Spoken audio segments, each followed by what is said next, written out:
Hey guys, Joel Hughes from Glass Mountains here. I want to share with you today how we use the tool called Miro just to help sitemap and why we sitemap.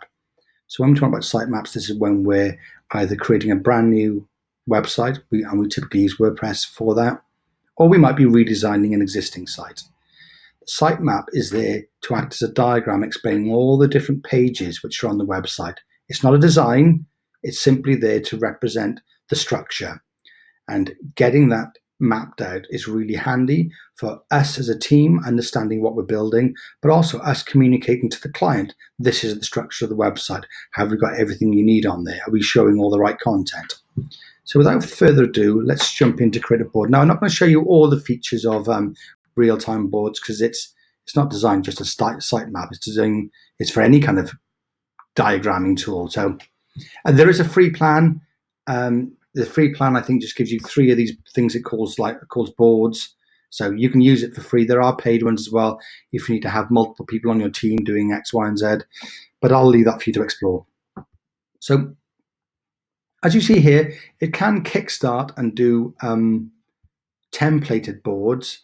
I tend not to use that, but you might find that kind of useful. Oh, and if you're into mind mapping, there you are. You can use that one. So I can start off with a blank board.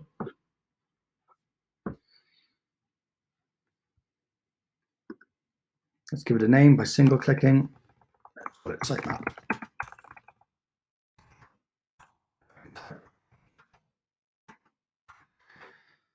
Give it a name. And there you go.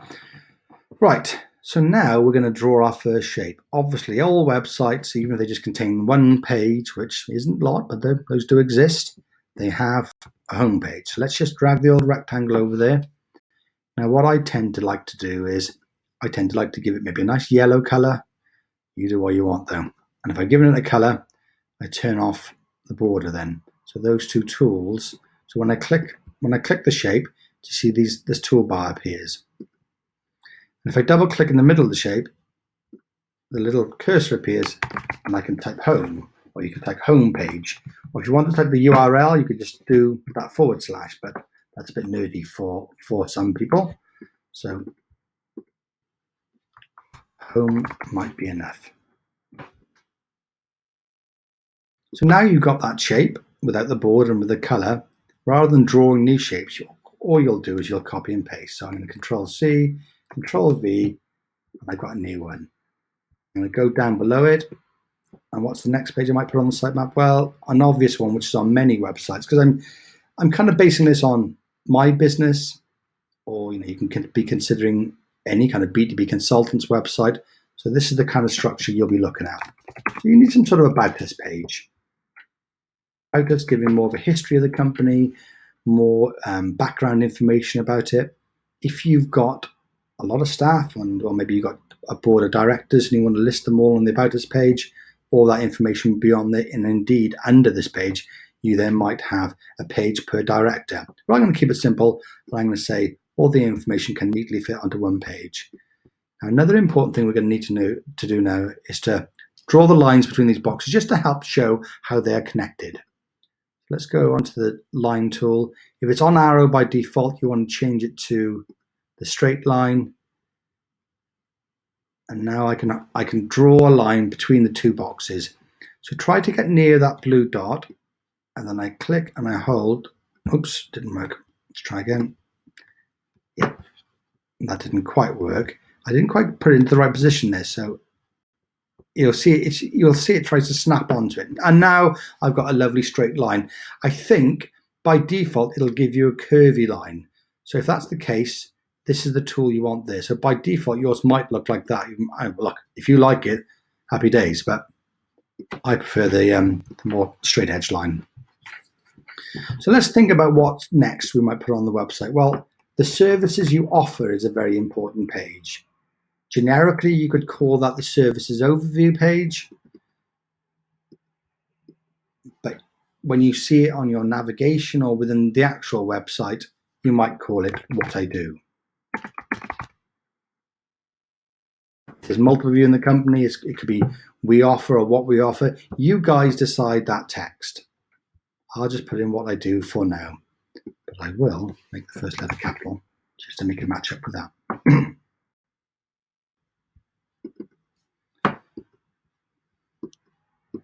Come on, let's change it to what we do. Still the cap is different, but look, let's move on. So this page now is going to talk through the services you offer, the problems which you solve for your clients, for your potential clients, so that somebody can go to that page and think, oh yeah, these guys can solve my problem. Now, what you tend to find is that a single page is not enough, because you're going to have key services which they're going to want to drill down into to find very fine-grained information. So again, I tend to refer to this as a services page, an overview page. It's a summary, and it's there to present a summary of the information for people to signpost and to get to the pages that they want. So if I copy and paste a minute, let's add in the subpages. So if I was doing my company, I might put in here a design, or I might put that as WordPress design. I'm not going to sweat too much about the actual title for the moment. Copy and paste them. As I'm using the trackpad here, and I don't really do that on the Mac much. It's a bit of a faff for me. Hosting and support is a key service for us. Add another one. Website reviews. This is another important service. One-off website review.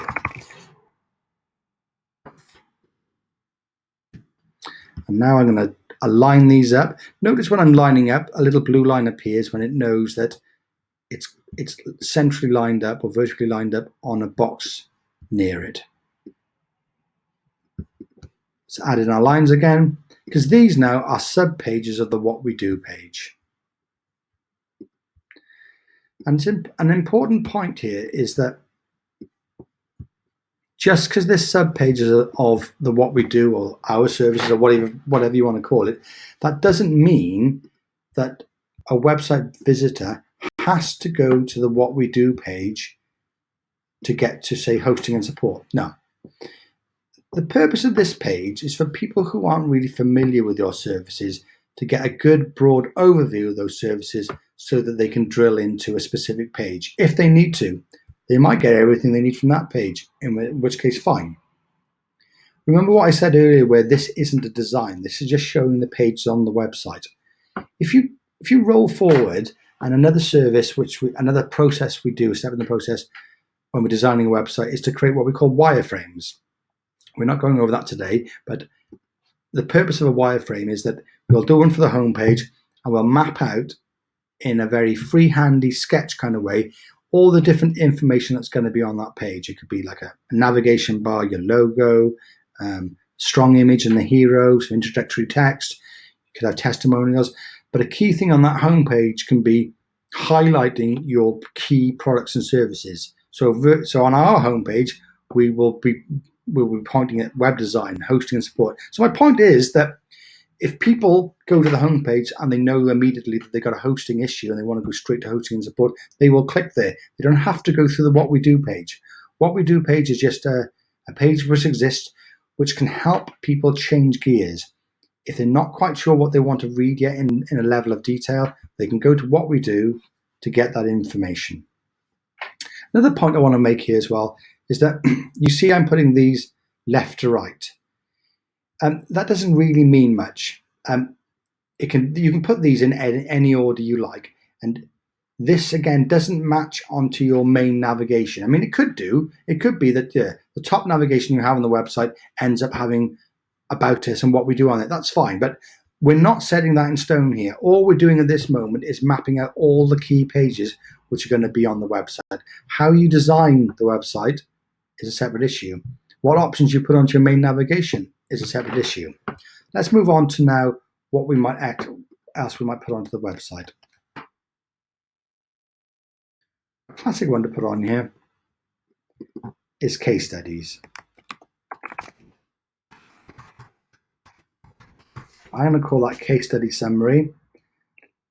Feel free to change that text to whatever you want. I mean, I certainly wouldn't leave it as case study summary going forward, because it wouldn't say case study summary on the top navigation. On our website, that would probably be called portfolio or work or clients. So as long as you know what that means in terms of planning the sitemap, then that's good enough at this stage.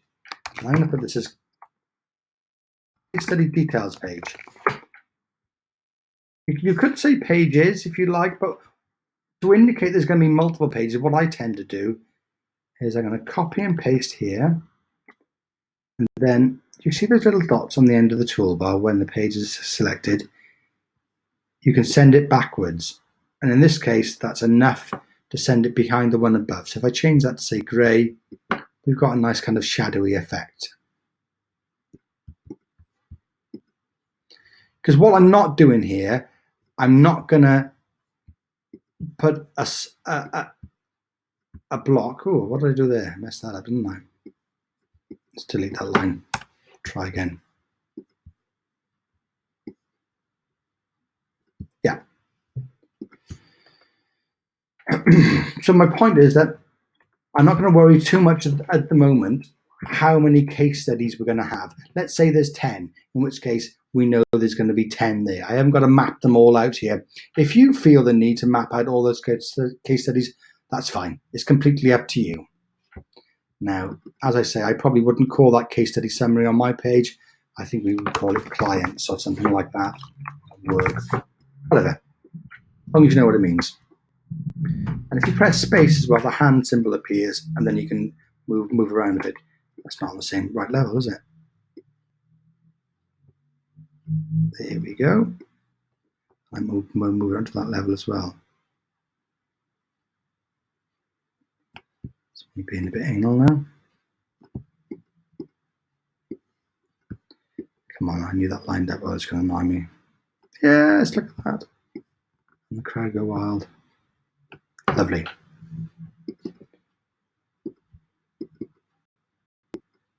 Let's call that work details page now. What else might we have? You might have a frequently asked questions page. That's a great page which lists out all the questions on the top and then answers below it. That tends to be a single page. Only you know whether there are standard frequently asked questions which really relate to your business. With me, not so. I probably could fit one in there, but I don't see a pressing need for in my case. The reason I talk about it is because like FAQs, it's part of the common language of people understanding websites. So if they're confused, the FAQs page is a good place to go. And the slightly sly reason for doing FAQs is that Google do like frequently asked questions as well. And you imagine they tend to be big pages full of content, full of keywords, so that can end up being good for your SEO. However, we don't just do things for the sake of Google. We do them for our actually alive website users. So in my case, I'm not going to worry too much about frequently asked questions, but for you, it might be important. Another page which can be quite useful is testimonials. The old line in there, which is a single. Oh, I didn't go into the dot. That's better. This could be a single standalone page which just lists out some of your key testimonials. If you've got video testimonials, maybe you could sort of weave that into that page and embed it as well. Now you might say, well, hang on a minute. I might have a testimonial on, if you've got a testimonial for a client, you might put that client testimonial on the specific work details page. That's completely fine. But the actual home for those testimonials is the testimonials page. Like you may well have a testimonial embedded on the home page, but if somebody wants to go someplace and get a good idea of what people are saying about you and your company, testimonials page is good.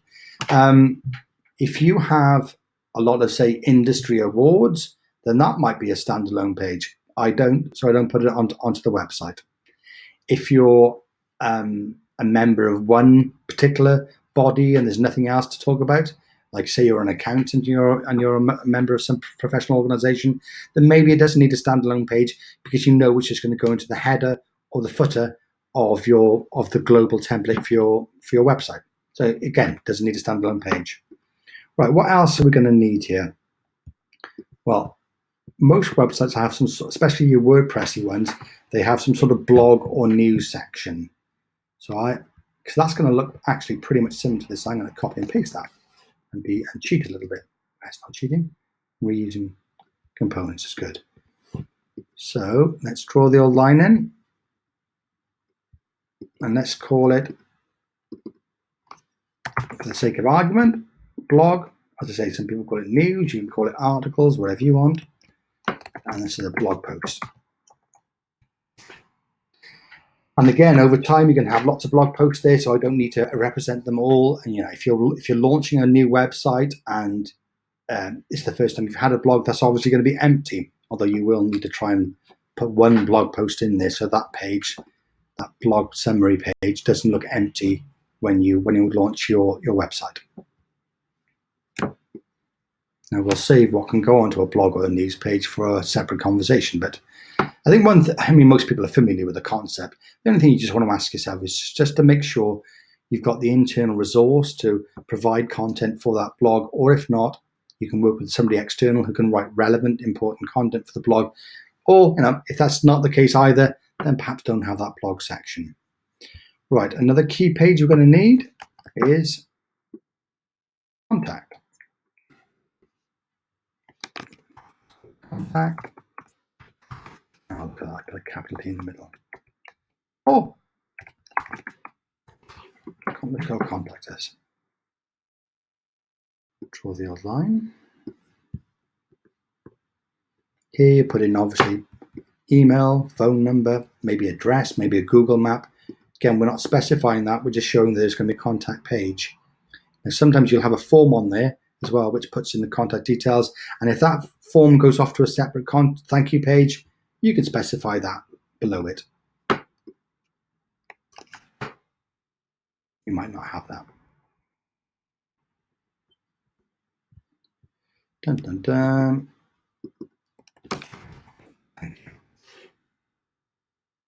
But part of the reason of separating the page out as a separate block is it helps give visibility to it, because all of these pages are going to need content created for them. So if you've got a nice printed out sitemap, you're able then to tick them off as each one happens, as you process each one. What else might we have? Well,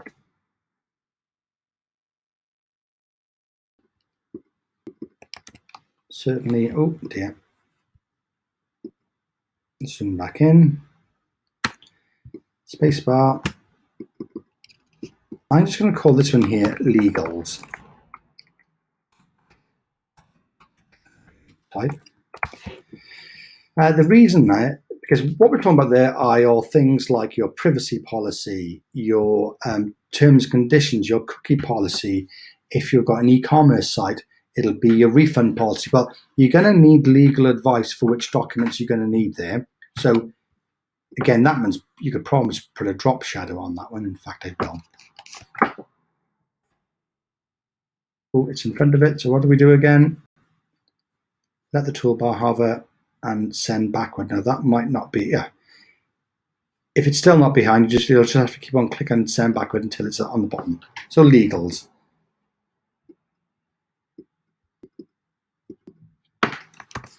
Make that italics. I know you're going to ask some questions about that one.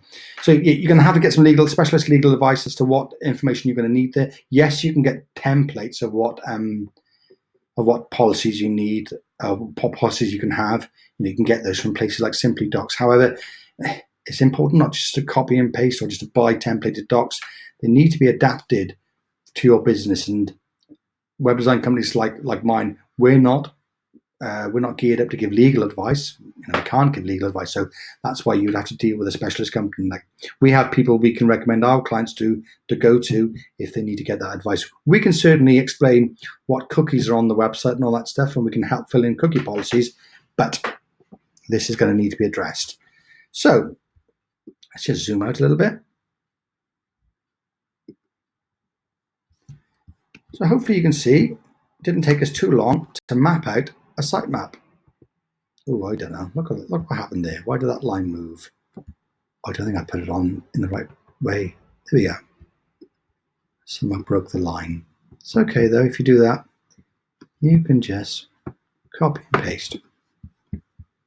Now, if you're going to share this a lot internally and to show it to different people and maybe email it to different people and different people are going to print it out, what you might want to do is to, you can put a title on here, whatever you want, but the really important information we're going to need is a version number. So you can update that as you go, so you know everybody is looking at the same version.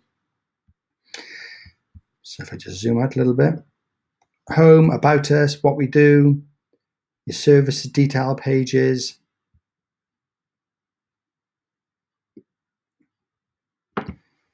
our work. Again, this is the kind of case studies area, testimonials. We've got the blog, we've got the contact us and thank you, legals. You may find there's other relevant pages which you need. Again, like I mentioned an e-commerce store earlier on, if you're an e-commerce store, you're going to need to map out your purchase path on here. You might have a standalone page for people to sign up to your newsletter, in which case that needs to be on here. But that is then a great start for you to understand the structure of your website. If you're working with an external design company, web design company, you can use this to help form a common language as to what pages you need. It's certainly not the only document you're going to need. You're going to need things like wireframes, and we might need spreadsheets to help with the with planning the content and the content order. But I'm not going to worry about too much for that for this call. This call, not really a call, is it? This session is purely about creating the sitemap. There we go.